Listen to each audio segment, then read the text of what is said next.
नमस्कार। चलिए करते हैं सीधी बात और समझते हैं यूरोपियन यूनियन पाकिस्तान का साथ क्यों दे रहा है और भारत के खिलाफ वो जम्मू और कश्मीर के मामले को विश्व पटल पर क्यों उछाल रहा है और वो भी गलत तरीके से।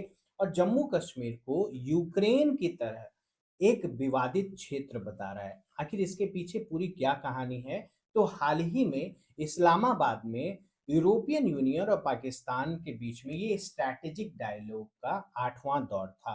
और यहाँ पे यूरोपीय संघ की प्रतिनिधि के तौर पे मौजूद थी काजा कलास एस्टोनिया की पूर्व प्रधानमंत्री भी रह चुकी हैं। और यहाँ पे जो बयान जारी किया गया उससे भारत जो है वो बहुत ही आश्चर्यचकित हुआ। तो ये जो जॉइंट स्टेटमेंट आया, इसमें जम्मू और कश्मीर की स्थिति को रूस और यूक्रेन के बीच जो युद्ध है उससे इसकी तुलना की गई। और न सिर्फ ये तुलना की गई, इसके साथ में दोनों ही पक्षों ने एक दूसरे को इसके बारे में जानकारियां भी साझा की। और ईयू ने यूरोपीय संघ ने जम्मू कश्मीर के मुद्दे के लिए विवाद के बजाय संघर्ष शब्द का इस्तेमाल किया, जो सीधे तौर पर पाकिस्तान की पसंद है। अच्छा, इसके साथ में अगर आप देखोगे तो यूरोपीय संघ ने शिमला समझौते को यहाँ पर नजरअंदाज कर दिया। शिमला समझौता ये बात करता है कि भारत और पाकिस्तान अपने आपसी विवाद जो है वो आपस में मिलकर सॉल्व करेंगे।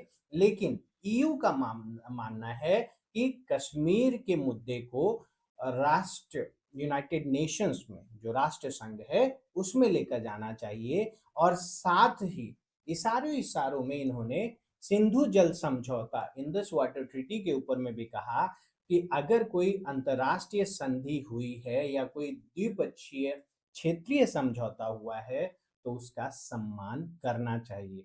तो ये जो भारत की तरफ इन चीजों को इशारा करके बताया जा रहा है और पाकिस्तान में रहते हुए जो ये बातें कर रहे हैं डेमोक्रेसी की, मानवाधिकार की, महिलाओं की सुरक्षा के लिए, तो इनको पता होना चाहिए कि पाकिस्तान जो है इन चीज़ों में सबसे ज़्यादा पिछड़ा हुआ है।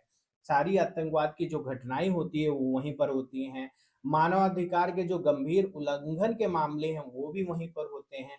यहाँ तक कि बलूचिस्तान और खैबर पख्तूनख्वा में तो हाल ही में ये सारे मामले जो हैं वो बहुत ही उछलकर सामने आए हैं। अगर इसके साथ एक और चीज़ को आप देखोगे तो ये जो ईयू के प्रतिनिधि हैं ये खुलकर पाकिस्तान के जो सैन्य नेता हैं जैसे कि आसिम मुनीर हुए और बाकी सब हैं उनके साथ इन्होंने खुलकर मुलाकात की। अब ये एक तरीके से कौन सी डेमोक्रेसी की बातें हो रही हैं यहाँ पे, ये समझने से नदारद है। एस्टोनिया की ये जो पूर्व प्रधानमंत्री हैं काजा कलास, इन्होंने पहले भी कहा था कि भारत के लिए ईयू को कैरेट और स्टिक यानी कि एक तरीके से गाजर और छड़ी की रणनीति अपनानी चाहिए। मतलब ये चाहती थी कि भारत को रूस से दूर किया जाना चाहिए, क्योंकि रूस जब अपना तेल जो है भारत को बेचता है तो वो कहीं न कहीं उसको मजबूती प्रदान करता है। और ये चाहती हैं कि भारत रूस पर दबाव डाले, रूस से तेल खरीदना बंद करके। एक और इसमें इशारा किया गया है जिसको आप समझ सकते हैं कि अगर ईयू जो है, यूरोपीय संघ जो है, अगर आप उसकी बातों को नहीं मानते, उसके हिसाब से नहीं चलते हैं, तो वो भारत के आंतरिक मामलों को, जैसे कि कश्मीर जैसा संवेदनशील मामला है, इसे विश्व पटल पर लेकर आने की कोशिश करेगा। इसके साथ एक चीज़ और समझिए कि भारत और यूरोपियन यूनियन के बीच में लगभग-लगभग 50 से 60 अरब डॉलर के डिफेंस डील जो हैं, वो कंप्लीट होने वाले हैं। 40 अरब डॉलर फ्रांस के साथ में और लगभग-लगभग 8 से 10 अरब डॉलर का सबमरीन प्रोजेक्ट है जर्मनी के साथ में। अब इन सारी चीज़ों के बीच में जब ऐसी बातें आती हैं यूरोपियन यूनियन के तरफ से, तो ये कहीं न कहीं भरोसे का घाटा जो है, वो पैदा करता है। क्या पता भविष्य में जब भारत के साथ पाकिस्तान का युद्ध हो, तो ये देश पाकिस्तान की तरफ इंक्लाइंड हो जाएँ और हमें टेक्नोलॉजी देने से या फिर उस समय जो चीज़ें हमें हैं वो ज़रूरत की चीज़ें देने से पहले ब्लैकमेल करें।